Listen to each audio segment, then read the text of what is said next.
বিবি পায়রা পায়রা, বিবি পায়রা পায়রা, বিবি পায়রা পায়রা, বিবি ও মামা, দেখো না আমার চুলটা হিরোর মতো লাগছে না? হ্যাঁ তো, তবে বাবান চুলটা আরেকটু কাটিয়ে নিয়ে আসি চল, তাহলে পারফেক্ট হিরো লাগবে। ও মা শোনো, তুমি দোকানদারকে বলবে আমাকে যেন হিরোর মতো চুল কাটিয়ে দেয়, পুরো যেন শাহরুখ খানের মতো দেখতে লাগে। ও মা বলো না, বলবে তো? বলবে না তো?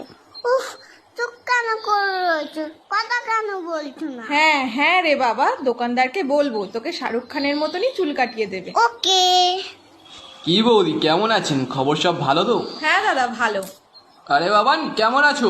হ্যাঁ ভালো আছি, তবে আমার কিন্তু হিরোর মতো চুল কেটে দিতে হবে। তুমি পারবে তো?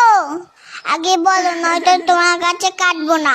সব রকম কাটতে পারি আমি, তুমি এখানে এসে বসো।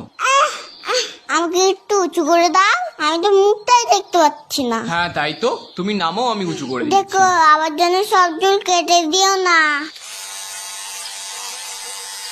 আহ বাবা নড়ো না, কান টান কেটে যাবে কিন্তু।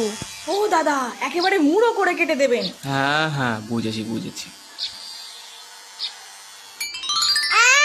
আমার চুলগুলো কোথায় গেল? ও বাবান, তুমি কাঁদছো কেন? তোমাকে তো রোজনীকান্তের মতো লাগছে দেখতে।